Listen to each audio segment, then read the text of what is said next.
आज ही देखिए ऐसा है कि कॉलेज के मर्द ख़वातीन असातिज़ा के हकूक़ और इनके जायज़ मुतालबात की मंजूरी के लिए PPLA की क़यादत शब रोज़ मसरूफ़ अमल है। अब एक और कदम आगे बढ़ाते हुए PPLA ने एक्शन कमेटी तश्कील दे दी है और इस एक्शन कमेटी का पहला इजलास गुजरांवाला की मरूफ इल्मी दरसगाह गवर्नमेंट कॉलेज में कायम मुकाम सदर PPLA ज़ाहिद अवान की सदारत में मुनक्कद हुआ है, जिसमें PPLA के मरकज़ी जनरल सेक्रेटरी साहबजादा अहमद नदीम, मरकज़ी नायब सदर डॉक्टर अल्ताफ़, सीनियर नायब सदर मोहतरमा फ़ायदा राना, मरकज़ी सेक्रेटरी इजलास शफीक भट्ट, सदर लाहौर डिवीज़न तौसीफ़ सादक, सदर गुजरांवाला डिवीज़न मोहम्मद अख्तर गुमन, सदर सरगोदा डिवीज़न हाफ़िज़ मोहम्मद रमज़ान और नायब सदर लाहौर मोहतरमा आमना सादिया ने खसूसी शिरकत की है। PPLA की तश्कील करदा एक्शन कमेटी के पहले और अहम तरीन अजलास में वज़ीर आला Punjab Sardar Usman Buzdar, chief secretary higher education और वज़ीर तालीम को मुतालबात पेश करने के लिए ड्राफ्ट तैयार किए गए हैं, जिनमें सरफ़हरिस्त तमाम ग्रेड्स में प्रमोशन की मखदूश सूरत हाल की निशानदही की गई है और इसके फौरी हल के लिए ज़रूरी इक़दाम तजवीज़ किए गए हैं। PPLA के बड़ों की इस बैठक में हायर एजुकेशन डिपार्टमेंट की कॉलेज असातिज़ा की प्रमोशन के सिलसिले में दानिस्ता अदम दिलचस्पी और गैर ज़रूरी रुकावटें खड़ी करने की शदीद अल्फाज में मजम्मत भी की गई है।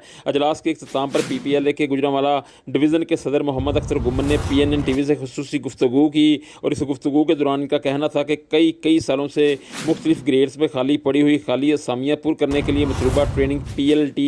ताख़ीर का शिकार है और दानिस्ता सिर्फ 100 अफराद के बैचेस बनाए जाते हैं, जबकि हायर एजुकेशन कमीशन ने बेशक वक्त 1000 अफराद की ट्रेनिंग की ऑफ़र की है। इनका मज़ीद कहना था कि CSS और PMS अफसरान की ये ट्रेनिंग असामियाँ खाली होने से पहले ही करवा ली जाती है ताकि असामी खाली होते ही प्रमोशन कर दी जाए, मगर अफसोस है कि महकमा हायर एजुकेशन कॉलेज असातिज़ा के साथ सुतीली माजसा सलूक करता है। ग्रेड 18 और 19 में मर्द ख़वातीन असातिज़ा की 1500 असामियाँ खाली पड़ी हैं और ग्रेड 20 में मर्द ख़वातीन असातिज़ा की 300 सीटें भी खाली हैं। अब तरीका आलम यह है कि 1995 में पब्लिक सर्विस कमीशन के ज़रिए भर्ती होने वाले मर्द ख़वातीन लेक्चरार 26 साल बाद सिर्फ एक ग्रेड की तरक्की ले सके हैं, जबकि इतने तवील अरसा में CSS और PMS अफसरान 4 या 5 स्केल आगे चले जाते हैं। PPLA के डिवीज़नल सदर मोहम्मद अख्तर गुमन का कहना था कि PPLA हुकूमती अरबाबो इख्तियार से मुस्बत रवैया की तवक्को रखती है और अपने जायज़ मुतालबात की मंजूरी का मुतालबा करती है। बसूरत दीगर कॉलेज असातिज़ा एक बार फिर मजबूरन सड़कों पर एहतजाज करते हुए नजर आएंगे। जी।